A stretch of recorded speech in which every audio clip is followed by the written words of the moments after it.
It is true that history, we should learn from the mistakes made in the past. I'm spending time with a knight who writes about tsars and dictators, rebels and revolutionaries. Sir Antony Beevor's books bring back to life, in forensic detail, world wars and the gruesome history of battles like Stalingrad, helping us better understand mistakes of the past in the hope that we don't repeat them. You know, the mistakes made about Hitler and the way that the British and the French refused to believe that anybody could ever be stupid enough to want to reproduce the First World War. Sir Antony Beevor's approach to history has helped him sell more than 8.5 million copies of his books in more than 30 languages. I ask him about his literary process and how it ensures works like his latest on the Russian Civil War and Revolution are able to bristle with relevance in our present day. This is the InnerView. You've written very many great books on history, so much so that you were knighted by the Queen. The King. Oh, the King. Well, he was Prince of Wales then. Oh, yes, right, he was Prince of Wales, yeah. When you look back at your career, I'm going to start at sort of at the end before I go to the beginning. When you look back and you think of all the years of toiling and the effort put into the books, digging into the archives in places like Russia, Germany, does it give you a sense of satisfaction? In many ways, yes, because one never expected that sort of success in terms of coverage and number of languages translated into and all the rest of it. But also in fact, in many ways, a large sense of humility, because one knows what a vast subject I've been covering. And is it ever possible to provide a complete reproduction or recreation, if you like, of the past? One of the great problems today we're seeing is the way that the present generation feel that the moral views, the attitudes of today should be applied in making moral judgments of the past. Right. But for a historian, it is essential, really, to recreate that past as honestly as you possibly can.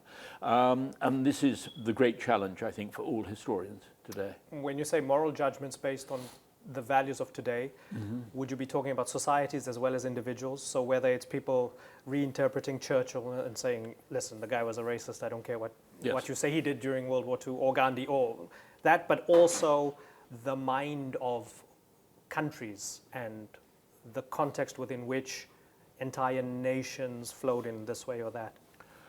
That, yes, is important. I mean, but of course one understands that no nation has a DNA. Nations may have self-comforting myths. They may have ideas about themselves which are reflecting their own ideology, their own sort of feelings. But there's no real DNA, and so therefore you can never generalize about countries. I mean, writing about Russia with so many different nationalities, you cannot talk about Russia as an individual or as a complete entity. Vladimir Putin does, though, in his interview with Tucker Carlson, yes, in other speeches. He's bound to. So I wonder, since you've written about the very genesis of modern Russia, in the sense that 1917 to the early 1920s, Civil War, Revolution, World War I, it seems as if the West and the Russians have very different touchstones of reality and the way they perceive themselves. Tell me the fundamental difference between the two. Well, all countries, as I say, have their own foundation myths, their own myths of development and heroism and so forth. Russia certainly has its, and so does Vladimir Putin with his views. But I think in many ways, the West tends to have much more of a sort of realpolitik attitude. Russia's is very much more the myths, the Slavophil myths at the moment of the idea that Holy Rus has the right to occupy or control the whole of the Eurasian landmass. I mean, Putin, which is fascinating, and is not really following a Soviet ideology. His ideology is much more that of the defeated whites, which was the view of Dugin, who I know you've interviewed. And this notion of Holy Rus and its superiority to the corrupt West. And so this is very much more of an ideological notion, if you like, of history rather than a realpolitik one. Something that seems paradoxical and seems like a contradiction from you is when you say the West is more realpolitik and Russia's not. Realpolitik is associated with kind of cold, calculated, and the other side is seen as naive. And in some ways, the West seems naive and Russia not. Just unpack that a little bit. You're absolutely right. What is interesting about the West is that they have their own notion of progress. That the whole world is gradually going to see the merits of democracy, of parliamentary democracy, and things will get better. And that certainly seemed to be the case after the end of the Cold War, the collapse of the Soviet Union, and globalization. The end of history, people were talking about, and the way that the peace dividend from the end of the Cold War. But what we're actually seeing is a move back towards autocracy in many parts of the world, and even a certain collapse in the belief in parliamentary democracy, even in the West. And I think all of this is deeply worrying, but a lot of this comes about through fear, through the notion that society is changing so much ever since that extraordinary combination of changes of the invention of the internet combining with globalization, the end of the Cold War and so forth in the end of the 1990s, or end of the 1980s and beginning of the 1990s. And this era of change did create a fear of employment, of social change, and all the rest of it. And I think this is really what has been undermining democracy in the West, at the same time as, if you like, giving encouragement to the autocracy in the East. In the book you quote Alexander Herzen, Yes. Russian philosopher. He spoke about the pregnant widow, defining that time. There's turbulence, there's change, but we don't know what's to come, and it's not a stable family that this new world is being birthed into. Do you find parallels between then and now? Well, in the certain case of, what is the chance, people keep on asking, why can Russia never become a proper democracy? And this is where Herzen was absolutely spot on, of showing the problems of moving from an autocracy to a democracy. During that particular period, the interregnum, this is what he referred to really as the pregnant widow. The death of the old has actually made the birth of the new, that much more difficult and that much more almost impossible for freedom to come alive. Have you ever read Stephen Fry's Making History? No. It's a very colorful, fascinating book. Yes. Where there's a character in the modern era who finds a way to send these pills back to the well from which Hitler's father would have taken his water, Alois Hitler in Austria. So he can send these little things back in time. So he sends these infertility pills back in time, and the world whirls around, and suddenly he wakes up with a massive concussion into this new world. But he finds that it's actually worse than the one we are currently inhabiting, because the long and the short of it is that the context of Germany at the time, post-World War I, with the Treaty of Versailles and the humiliation, et cetera, would have created somebody bad anyway that would have resonated with a lot of angry German people. So even if Hitler wasn't born, somebody else would have arisen, and the person that rose up in this fictional novel of Stephen Fry's was much worse, and he killed all the Jews and killed all the Muslims, and the world is divided in this terrible dystopian place. And for the rest of the novel, he's trying to undo what he did and sort of bring Hitler back, which makes me think. There's always this tension and this debate about whether history is decided by people or by context. When I read your book, I think if Tsar Nicholas II was maybe a stronger leader, might he have averted the revolution? If Vladimir Lenin was less of a sociopath, would the Bolsheviks maybe not have fizzled out? Where do you stand on this?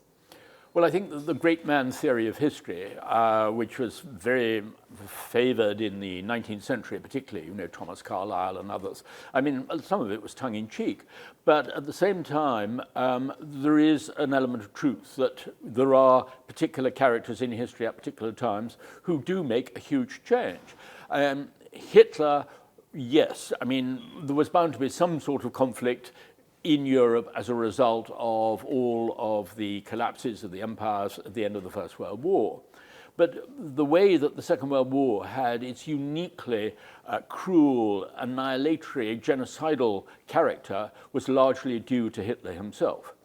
And I remember, I think Andrei Sakharov, the great Soviet dissident and scientist, rightly said, Stalin may have killed more people, but Hitler had to be defeated first. And he was absolutely right.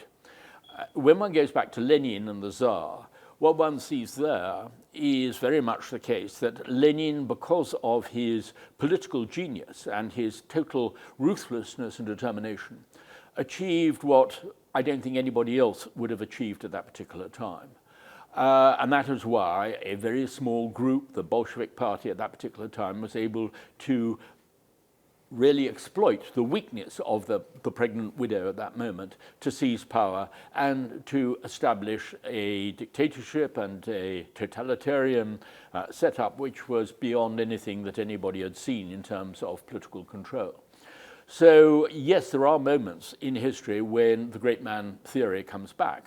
Funny enough, I think that the great man theory is less likely now, because certainly in the West we see politicians looking over their shoulders the whole time, worrying much more what the population thinks about them and how they're going to get there through the next election, rather than them being able to establish their leadership and their thoughts over a longer term period. And this is, I think, one change and one of the reasons for the weakness of the West. So it's a good thing from the perspective that democracies constrain individuals from taking us in multiple directions based on their personalities. But the weakness is that you're up against other nations which have these individuals that can drive their future and make decisions about life and death and nuclear weapons. Yes. And of course, the other thing is that warfare has changed. In the past, democracies, over a longer war, democracies had an advantage in they were better able, like for example in the Second World War, they could produce weapons better simply because of their decision-making process and basically the avoidance, if you like, of single manias coming down from a dictator. But nowadays, that is actually now a weakness because wars are going to be much shorter and much more devastating in the short term, especially if we get to nuclear war. So I think one's got to be sort of careful about the way, but we are certainly seeing an increase, shall we say, in a world of autocracies getting together. And we are seeing a new Cold War. We're seeing the second Cold War. Talking about war, you're very meticulous in your research, digging into the archives, and what I love about reading your work is that you center individual characters, real people. You don't just talk sort of in sweeping terms. That also involves dealing with some very grotesque events, massacres, horrible things. Whether in this book, the revolution was really violent, extremely violent, the Civil War and Revolution. Whether you're talking about Stalingrad during World War II, some horrendous stuff, terrible things happening to children. As a human being, how does that affect you as you're scooping this up, drawing it out of the archives, drawing it out of history, and then retelling it to the world?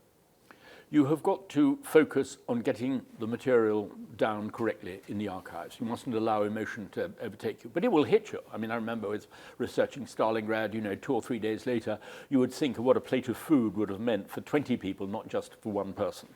And so you can't escape the sort of your personal feelings in that particular way, nor you should you. But it's very important to understand, and particularly in the case, for example, of the First World War and above all of the Russian Civil War, why the violence is important and why you must not soften, if you like, it in any way. And the reason for that is when one looks at the history of the 20th century, I think that the German historians and then later the British historians were absolutely right when they said that the First World War was the original catastrophe of the 20th century. But the Russian Civil War was so appalling in terms of its cruelty, its sadism, the destruction, the uselessness of what it produced, that this affected the whole of the course of the 20th century because it created this fear, this virtual, vicious cycle of fear between left and right, between bourgeoisie, working class, which led to the Spanish Civil War and then on to the Second World War, and therefore really created the pattern, as I say, of the 20th century between communism and Soviet ideology. And then, of course, to a certain degree, even the world today, even though the axis of conflict has changed slightly in direction now between the traditional parliamentary democracies and the autocracies, particularly of Russia and China. So left, right, progressive, conservative, these sorts of things have a lot of their roots in that era. Yes. You spoke about fear. Mm-hmm. Is fear still that fundamental, I guess fear and power, are those the fundamental drivers of history and these massive decisions that impact the lives of millions? Well, fear is. You've only got to see the way that Goebbels, with his diabolical genius, realized that that hatred alone was not enough. You had to have a combination of hatred and fear to create that sort of really genocidal It's weird, approach. right? Because, sorry to interrupt you, but it's like you hate the other that you dehumanize, but you also have to make people believe that that small wretched group that you hate is also dangerous enough to destroy you. Yes, at the same time. It is. I mean, you've only got to see all of the sort of anti-Semitic caricatures of the Nazi period. One's only got to see similar forms of or political ideology or propaganda during the Bolshevik Revolution and during the Civil War. So yes, you do create this fear. It's there already, but you exploit it. To combine that and the two together are really what make that absolutely explosive and appalling product in the end. So you've got your lengthy books, and they're sort of rooted in the solid sourcing and a very scholarly approach to history, put to the market and available. It's wonderful. 500 pages, 750 pages, whatever it is.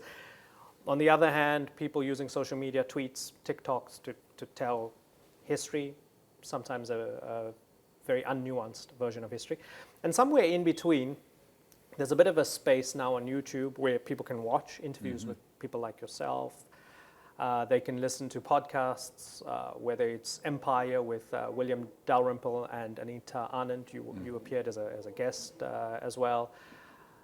Tom Holland and Dominic Sandbrook have their own. There are a bunch. There's an interesting space where people can access the minds and the research and the work of fantastic historians, and consume history and get their minds tickled in a different way, whether on podcasts or YouTube. What do you think about that space?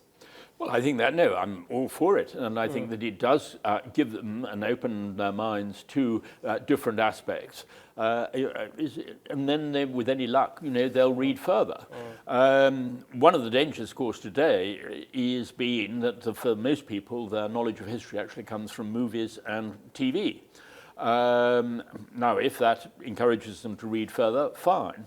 But unfortunately for many, we're seeing a sort of the Hollywood mythologization of history, particularly of something like the Second World War, Saving Private Ryan, and so forth. It's a great movie. I love that movie.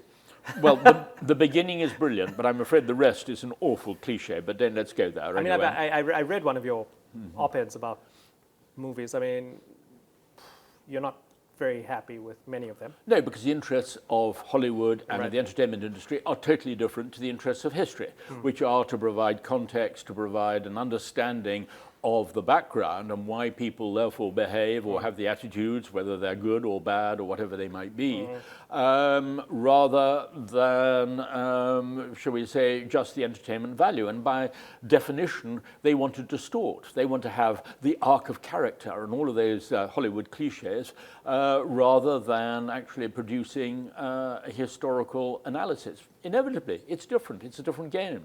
I mean, I know you're not a historian of the Crusades, but I remember some historians were not very happy with the fact that Balian in Kingdom of Heaven seemed to have the values of a sort of progressive agnostic of the 21st century. Precisely. So, well, this is what I was saying earlier about going back to of trying to impose the values of today on the past. 1917, that movie, did you watch that? Yes. I loved it. Well, okay, you rolled your eyes. Tell Well, me. I'm afraid actually it was ridiculous from the point of view that you've only got to see the countryside and the idea that you can get sort of that body of men moving across without being seen and all the anyway. I just that giving the letter to his brother.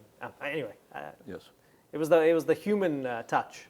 Well, it was a human touch. The storytelling. But listen, that is fine. But then what I believe in is you basically need to have the sort of novel, use the sort of novel techniques of actually changing names so that it becomes fiction rather than this obsession of Hollywood to say based on a true story. So people get a sort of cheap thrill saying, oh, well, I can watch this for entertainment, but at the same time I'm learning history. They're not learning history. It's not. It is fiction. Maybe if they're learning proper history, they're not going to be entertained because history is all nuanced Precisely. and a bit well, boring. my wife refuses to see any historical film with me because I'm grinding my teeth. So you're just grumpy next to her the whole time. In irritation. I mean, I remember going to see the one with Tom Cruise as Count von Stauffenberg in Valkyrie or whatever, and there you have Cruise saluting, saluting like that.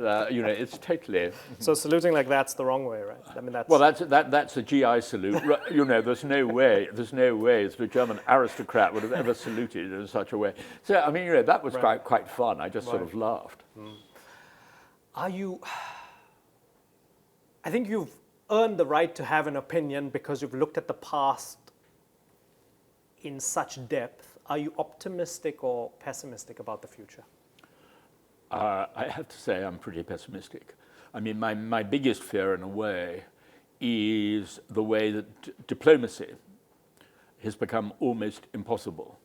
Even during the First Cold War, when there were problems that the West could trust the declarations or the guarantees given by communist leaders in, say, in Russia and China. That is no longer the case. Now one can see that whether with lies or ability or deciding just simply to change their mind or do something totally different, that nowadays that it is impossible to rely on anything that Vladimir Putin or President Xi Jinping may say. They will promise not to weaponize the atolls in the South China Sea and promptly go forth and do it. Ditto with Putin. This means, therefore, that conventional diplomacy cannot be relied on, and we are in a very different geopolitical world from that point of view. So I am extremely concerned about the future. What about the democracies? Can they be trusted? I think more than, of course, they can't be trusted completely. As we know, the French always used to refer to Britain as perfide Albion, perfidious Albion, who cannot be trusted. And I'm sure there's a lot of justification of that if one looks back through British history.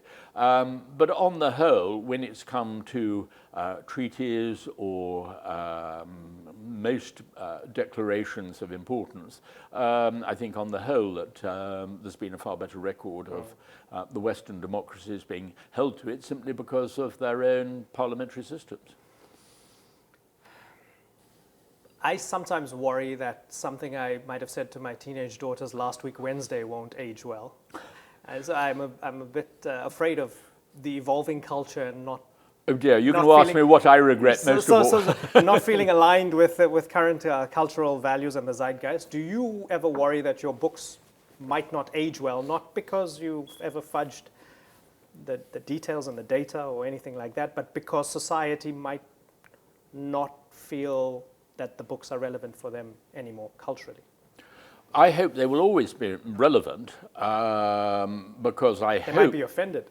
They may well be offended, that is certainly true, but because what I'm trying to do is portray the attitudes of the time. But I mean, if they are going to try to impose values of today, then you shouldn't use this vocabulary or you shouldn't say that or whatever it might be, well, I'm afraid that's tough. I mean, if that's the case, yes, I'll probably to use Trotsky's phrase, I'll be in the dustbin of history. While I'm still red, I hope that will keep people's minds open, and I hope it will help them to understand what people felt and thought at the time, rather than what they today think they should have felt and thought. More than 8.5 million copies sold. It's brilliant. Well, wonderful, wonderful. Next projects? Well, at the moment, I'm working actually on a book which is going to be called Rasputin and the Dowager Empress's Dream. And this, of course, fascination from Russia, Revolution and Civil War, in a way, slightly is the prequel. But it is wonderful the way that, as I say, one can keep on finding more material in the Russian archives. And my fantastic researchers in Moscow have come up with some really extraordinary material, which I'm not going to talk about now. I do think it's important that we remember that no book, by definition, is definitive. Right. People sort of try to describe it. If any of my publishers try to describe one of my books as definitive, I scream in horror, no, literally.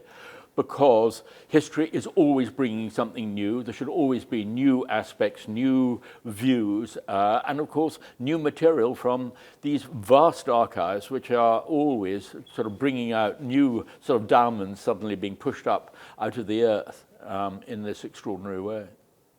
Wonderful to chat to you, Sir Antony Beevor. Thank you very much. Imran, thank you very much. A huge pleasure.